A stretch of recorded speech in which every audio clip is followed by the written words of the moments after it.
Você está no canal Orações e Fé. Estamos muito felizes em compartilhar esta mensagem com você. Que Deus lhe acompanhe e abençoe, hoje e sempre. A gente só pode seguir adiante à medida em que a gente deixou limpo o caminho para trás. Não adianta. A nossa vida afetiva, se nós não nos exercitarmos na experiência da reconciliação diária, nós não vamos longe. Já disse isso aqui, a Adélia Prado tem um poema lindo que ela fala. A experiência religiosa consiste, não é um poema, é um texto que ela escreveu, uma declaração que ela fez, sei lá.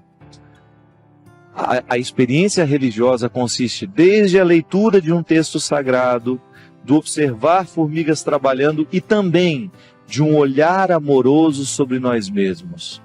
Isso é religião, é você lançar um olhar amoroso sobre si mesmo. O que é o olhar amoroso? É o olhar da reconciliação. Sabe por que às vezes a gente não se perdoa? É porque a gente não se compromete com a segunda parte do perdão que a gente precisa se dar. Como é que eu vou me perdoar se eu continuo agindo errado? Lembra, o exercício do perdão é contrato, igual eu estava dando o exemplo no início aqui do programa. Eu perdoo, mas a criatura perdoada tem que se comprometer com o perdão que recebeu. Tem que fazer um esforço para mudar. Se eu, ao me perdoar, não faço um esforço para a minha mudança, eu vou continuar patinando e não chego a lugar nenhum. E às vezes nós encontramos, gente, pessoas tão especiais, perdendo a vida, perdendo o tempo, porque fica remoendo o passado, fica igual gado, né? Eu achei impressionante quando eu descobri que o capim que o gado come, ele fica comendo ele o dia inteiro. Porque aquilo chama ruminar, né? Eu não sabia disso. Eu aprendi isso, era já criança crescida, que eu ficava vendo aquela vaca lá. Parecia que estava chupando uns chicletes, né? E eu perguntei a minha irmã, quem que dá chiclete para a vaca ficar mastigando desse jeito, né? Cida morava na roça naquela época. Eu passava as minhas férias lá em Albertos, uma roçazinha que tem lá perto de Formiga. E aí ela disse, não, ele não está mastigando chicletes, ele está ruminando. E ruminando o alimento, é extrair do alimento o máximo que ele pode lhe dar. Pelo amor de Deus, não vai ficar ruminando o peixe que você comeu, né? Joga para dentro, traz para fora, joga para dentro. Só o gado é que sabe fazer isso. A gente rumina de outro jeito. Mas o alimento que ele comeu, ele volta, né? E fica fazendo aquele processo. Ele está extraindo o máximo do que o capim pode lhe dar. Isso é ruminar. Quando nós ruminamos de maneira positiva os nossos erros, nós extraímos dele o máximo que eles podem nos ensinar. Caso contrário, eu fico, desculpe a expressão, comendo o próprio vômito. Isso é lamentável. Quando você fica se alimentando o tempo todo do que não deu certo e lembra toda hora, ai meu Deus, mas eu não fiz, mas eu não dei conta. Pelo amor de Deus, é virar a página e continuar. Nós precisamos acreditar o tempo todo nisso, minha gente, senão a nossa vida é impraticável. Ela é impossível. Não adianta a gente ficar esperando a perfeição, ela não vai chegar em nós. Nós não seremos perfeitos. O máximo que a gente vai conseguir é ser santo. E ser santo é você reconciliar as suas imperfeições com você mesmo e você começar a trabalhá-las para que elas se transformem em virtudes.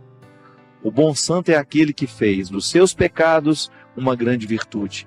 É o que a igreja nos ensina, é o que a igreja nos sugere.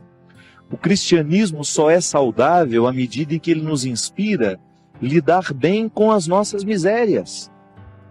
Eu não sou escravo das minhas misérias. Não sou eu que pertenço às minhas misérias. As minhas misérias é que me pertencem. É igual o exemplo que eu dei, né? Eu tenho um amigo que tem tanto ciúme do carro dele, mulher não pode abrir a maçaneta, senão a unha dela arranha a maçaneta. A gente não pode entrar com o pé meio suspeito, porque pode parecer que está sujo e vai sujar o carro dele lá dentro. Aí um dia eu perguntei, peraí, é você que é dono desse carro ou esse carro que é dono de você? Quem é que manda em quem nessa história? O mesmo acontece com as nossas imperfeições. Quando nós começamos a dar às nossas imperfeições o poder de nos comandar. Quando nós começamos a autorizar os nossos defeitos a serem a centralidade da nossa vida. Nós não podemos centralizar os nossos defeitos e torná-los o motor, né? A engrenagem, a peça de engrenagem. O que é a peça da engrenagem? É aquela que faz o motor funcionar, rodar. A máquina roda a partir do funcionamento da engrenagem. Se eu coloco na engrenagem principal os meus defeitos, então eu vou girar em torno dos meus defeitos. E dificilmente eu vou conseguir enxergar neles algum processo de mudança. Agora, se eu coloco a minha atenção nas minhas possibilidades, então eu vou colocar todo o meu empenho, a minha vontade nas minhas possibilidades. Por que o invejoso não vai para frente? Porque o invejoso vive olhando para o quintal do outro. Ele não é capaz de administrar a própria vida, mas ele deixa que o outro, com seu sucesso, fique administrando a vida dele. O invejoso, na verdade, o que ele é? É uma pessoa extremamente infeliz. Ele não consegue viver a própria vida porque ele quer a vida do outro. Ele não consegue construir a própria riqueza porque ele quer a riqueza do outro. Ele não consegue desenvolver os próprios talentos porque ele quer o talento do outro. Pelo amor de Deus. Toda pessoa de sucesso é sempre invejada. Isso não é um privilégio seu. Não. Todo mundo que alcança alguma forma de sucesso na vida será invejada. Agora, ela será destruída à medida em que ela parar para ficar escutando os invejosos. Não é verdade? Se a gente dá trégua àquele que tem inveja da gente, ele nos destrói. Agora, se eu, meu amigo, é aquela velha história. Enquanto os cachorros estão latindo, a minha carruagem passa. Sua carruagem tem que passar nessa hora. Não pare para ficar ouvindo aquilo que não vale a pena. Não fique colocando a sua atenção nas palavras de quem não tem consideração por você. É muito bom, gente, a gente receber palavras que estejam comprometidas com a gente. Eu tenho algumas pessoas que às vezes me escrevem regularmente. E às vezes eu comecei a observar que tem algumas delas que só escrevem para falar defeitos. Que nos últimos 5, 6 e-mails eu não encontrei uma palavra assim de, olha, estava legal isso. Não. É sempre salientando um defeito. Eu não quero isso para a minha vida. Eu só vou aceitar a correção fraterna de quem sabe colocar o que diz de maneira carinhosa e que não faz da sua conduta excessiva de correções. Eu não preciso disso, eu já tenho maturidade suficiente para saber os caminhos que eu quero trilhar. Agora, os amigos que estão próximos me corrigirão na medida certa. Eu não quero dar a alguma pessoa que é apenas conhecida a autoridade de ficar me corrigindo todo dia. Bem, será que parou para perguntar qual é a opção que eu fiz? Por que eu fiz daquele jeito? Por que falei daquela forma? Não. Às vezes a pessoa já vem com a correção pronta porque ela acha que ela já tem a totalidade do conhecimento a respeito da sua verdade. Não, muito obrigado. E às vezes o nosso erro, a nossa infelicidade nasce disso. Quantas pessoas você encontra infeliz, mas infeliz mesmo? Eu encontro essas pessoas. Elas estão profundamente infelizes porque elas começaram a colocar o ouvido delas numa parede em que ela só escuta inveja. Não tem aquela história, gente, de colocava o copo para a gente escutar, o outro falando mal da gente? Olha que imbecilidade. Vê lá se eu quero ouvir o outro falar mal de mim agora. Eu não. Quero ouvir correções fraternas, isso sim. Agora, o outro falar mal de mim, eu me lembro uma vez, estava fazendo a tenda do Senhor com o Padre Léo. Aí eu estava falando assim, a gente estava dizendo, né, de às vezes de pessoas que criam comunidade para falar mal do outro. E aí, ele falou, e você tem um trem desse? Eu que me livre de criar um espaço para o outro falar mal de mim. Já chega o que fala, e é verdade. Às vezes nós colocamos o copo na parede para ouvir o que o inimigo está falando de nós. Cuidado. Porque às vezes nós fazemos a escolha errada aí. Para que querer saber o que não vai edificar? Recorda-se dos 3 filtros de Aristóteles? Aquilo que você vai me dizer é bom? É verdadeiro? Tem utilidade? Então, se não é bom, se não é verdadeiro, se não tem utilidade, para que você acha que eu quero saber isso? A mesma coisa. Às vezes nós passamos parte do nosso dia investigando o que o outro falou ou deixou de falar de mim. Não. Muda isso. Se você tem esse hábito, para. Começa a colocar atenção no que você pode. O que o outro fala de ruim de você, se não é para lhe edificar, esquece, não põe atenção. Não demore nem 2 minutos do seu tempo para prestar atenção naquilo. Nem 1 minuto. Volto a dizer, a correção que vale a pena é aquela que está no processo do comprometimento. O outro me conhece, o outro sabe quem eu sou e ele tem uma palavra para me edificar. Mesmo que seja de correção. Mesmo que seja para me chamar a atenção de um detalhe que eu preciso mudar e que eu não estava percebendo.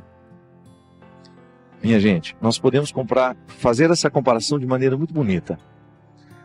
Quem fala do outro lado mal de nós e o tempo todo quer nos colocar tristezas e desesperos é o diabo. E o diabo se utiliza de pessoas para fazer isso com a gente. Quantas pessoas desistem na vida justamente porque deu ouvido ao diabo, mas não é o diabo chifrudo. É o diabo que anda no meio de nós, que tem saia, que veste as mesmas roupas que nós, que sorri do mesmo jeito que nós, que parece ser seu amigo, mas não é.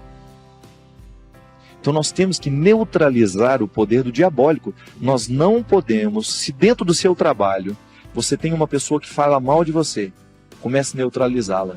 Sabe como? Deixando de dar atenção ao que ela fala e você dando a ela um tratamento melhor que você pode. A pior maneira de cuidar de inimigos é sendo inimigo dele também. A pior maneira de você cultivar, não há solução nisso. Se você quer neutralizar o poder do seu inimigo, trate bem. É o melhor jeito. Se você mantém a distância necessária, porque é seu inimigo, tudo bem. Você tem o direito de dizer, não fará parte do meu convívio. Mas trate bem sempre que você tiver a oportunidade. É um jeito que você tem de fazer Deus vencer.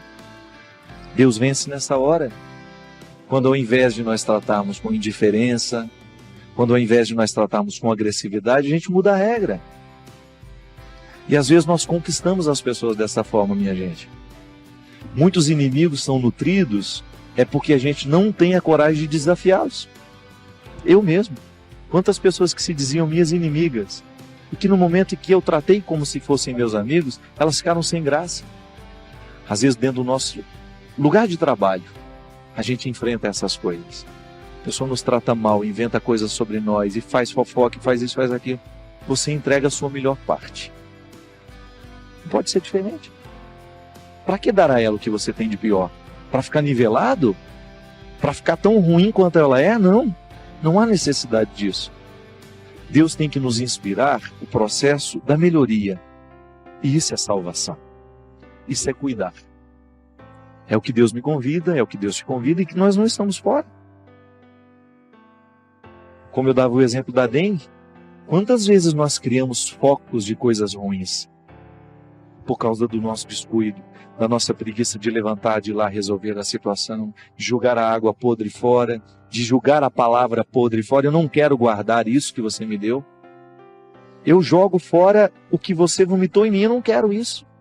Eu não vou guardar essa palavra de agressão, eu não vou guardar a sua agressividade, porque ela é sua, ela é fruto do seu desequilíbrio, eu não quero guardar isso dentro de mim.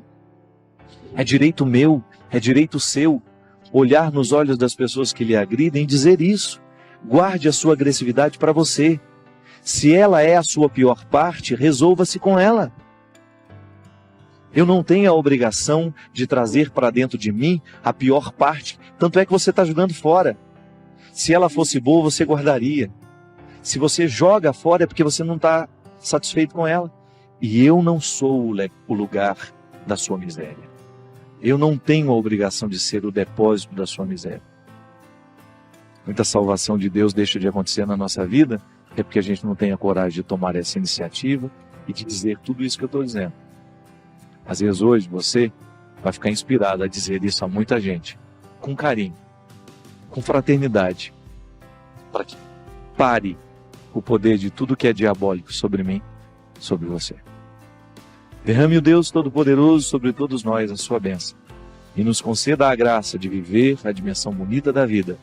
Ele que é Pai, Filho e Espírito Santo. Amém. Se você ainda não se inscreveu no canal, inscreva-se agora, é só tocar no ícone logo aqui.